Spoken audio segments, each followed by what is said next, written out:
right, thanks for joining us for another episode of Building Bridges San Francisco. I'm your host, Mark Mosini. Building Bridges is presented to you by WTPN.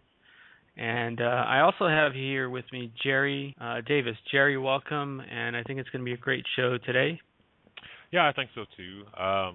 We're doing a little something different today, but I think people will still find it interesting as we are a couple of smart and crazy guys ourselves. So smart and crazy, that's the word. The aim of Building Bridges is to talk about the issues that are important to people today, not only here in the United States, but around the globe. And our aim is to promote peace, unity, love, and brotherhood and sisterhood. We are striving to bring people together in our common values of democracy, again, peace, unity, and respect for all of us. In tonight's show, we're going to go ahead and discuss some topics that are making headlines, but you kind of have to look between the lines to really understand it. We want to answer the question of whether or not communism is still a threat globally and even here in the USA. We'll talk about both the subjects of communism and capitalism, and we'll also look at the underlying factors that affect both of these systems and what's actually going on today. Are these systems under stress? And could they potentially collapse based on everything that we're seeing? So what do you think of those subjects, Jerry? Well, I think there's a lot to that. We hear a lot nowadays about the different stratifications that are going on around the world, and global stratification, which is a social class kind of I don't want to say a warfare state, but it's a division of class. And you see a lot of that in communism and in Marxism. Marxism, his biggest ideal was that the lower classes would overtake the upper classes, and just the fact that you have a division in there shows that there's something wrong. Yes, absolutely. I mean, we'll go ahead and talk about Marxism and communism first, and I think it's going to serve us. If we look a little bit at the history of how this ideology formed, we won't take too much time, but over 100 million people have been slaughtered through this system in one form or another, be it elderly or children, in this bloody ideology. And believe it or not, it's still prevalent today, although you're not.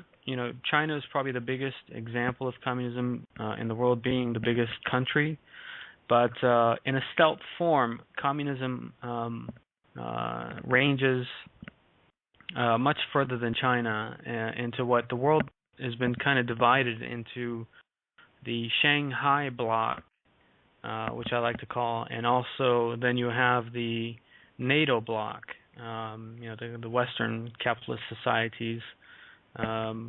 So we'll examine that as well. But going back to Darwinism and to communism, we can look back at some of the works that Marx did, including in his book Das Kapital, where he began to endorse the idea of evolution and Darwinism, and he actually made some very important statements that I'd like to go ahead and quote. So, Darwinism, before I put those quotes, I wanted to just kind of give two basic arguments for what Darwinism is proposing and how that fits into communism. For example, Darwinism is proposing that all existing things consist of matter that's in motion, and this alleges that neither God nor any kind of ordered matter is the creator. In other words, there's no intelligence behind creation, that all life arose by chance, and human beings are a species of animals that are evolved from lesser animals. These are the claims that essentially at the root of modern science, which is Darwinism, is being supported. The second basic, and I'm giving this as a basic argument for now, Darwinism proposes that there's a conflict also, and that societies and even the animal world is always in conflict, and that there always has to be a conflict and a struggle in order for societies to progress. So these very two basic arguments are what underlie the foundation of Darwinism. And when we actually look at, now I'm going to get into Marx's work, Das Kapital, and how that actually fits in. Let me go ahead and just kind of quote here from a letter that was written to Engels. Marx wrote this to Engels on December 19th, 1860, and it's referring to Darwin's book of The Origin of the Species. And he says in it, quote, that this book contains the basis in natural history for our view. Now, this is from Karl Marx's writing, so we're not talking about some sort of a connection that we're making based on our own imagination or theory. This is from the works. In a second quote, he says, Darwin's book is very important and serves me as a basis in natural science for the class struggle in history. So if we look at just these two quotes alone, we can see that the fundamental ideology that Marx is basing his work, Das Kapital, is Darwinism.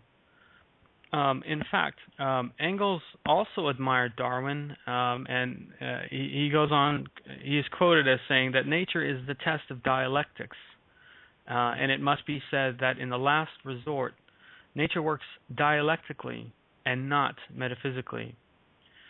So we can see that you know, as the founders of communism, or as the first people who were promoting these ideas, that their ideologies are based on you know, the natural philosophy, naturalism, and Darwinism.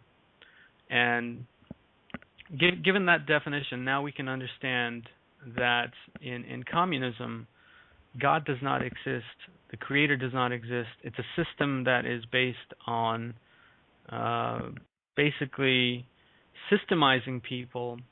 Classes, based on classes. And based on classes, that's right.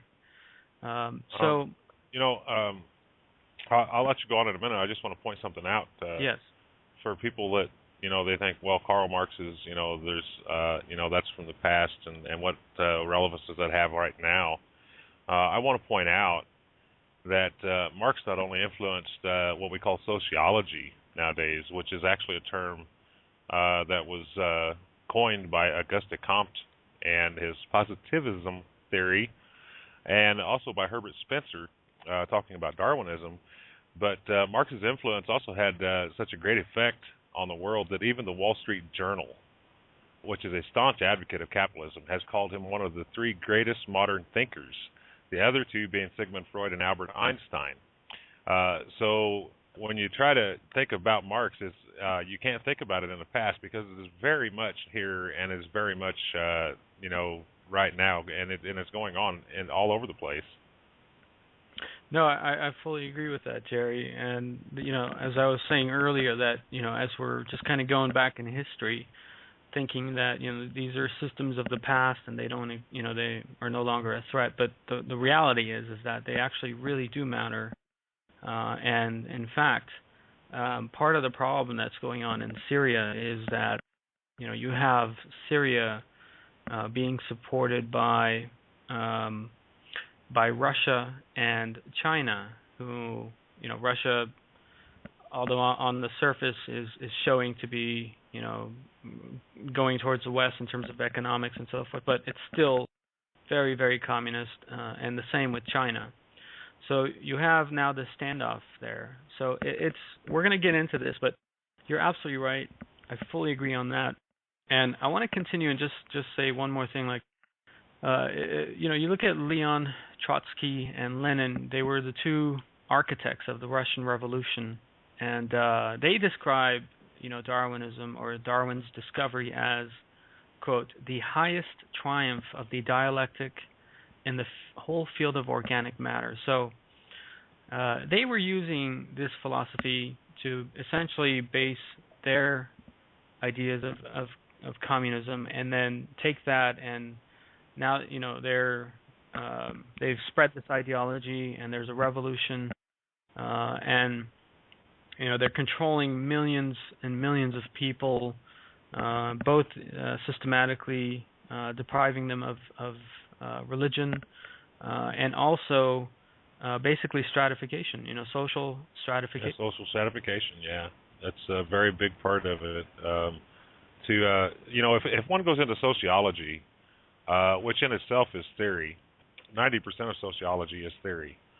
You have people like Comte and Spencer and Marx, Durkheim, Max Weber, people like this, that all had theories, and each one of them in their own right have all at one time or another admitted that they were theories, that this is their idea, that they wanted to explain it this way. And the thing of it is as time went on, these theories were, if you will, socially conditioned into society as a means of control, and to bring about a social order that was expected of people. Yeah. And through this, governments were able to tell through time, through decades, that they could control the actions of people through teaching and educating people in these theories.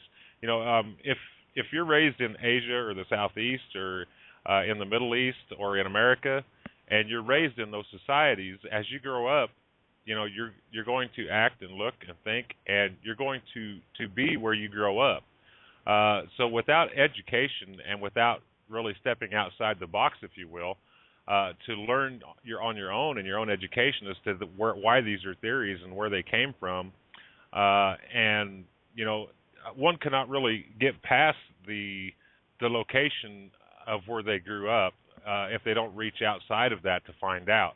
And without having faith in there, and if you look through all of these theories, none of these theories include faith. None of these theories include Allah. None of these theories, are God, or whichever word one cares to use. But the thing of it is they're all theories, and they are educated men trying to explain their take on societies. And as much alike as a lot of these are, when you actually, if you put faith and religion into a lot of these theories, they're really outside the box, and they put emphasis more on people and what we can achieve, and on the self or on the classes, I think, than what faith and religion will.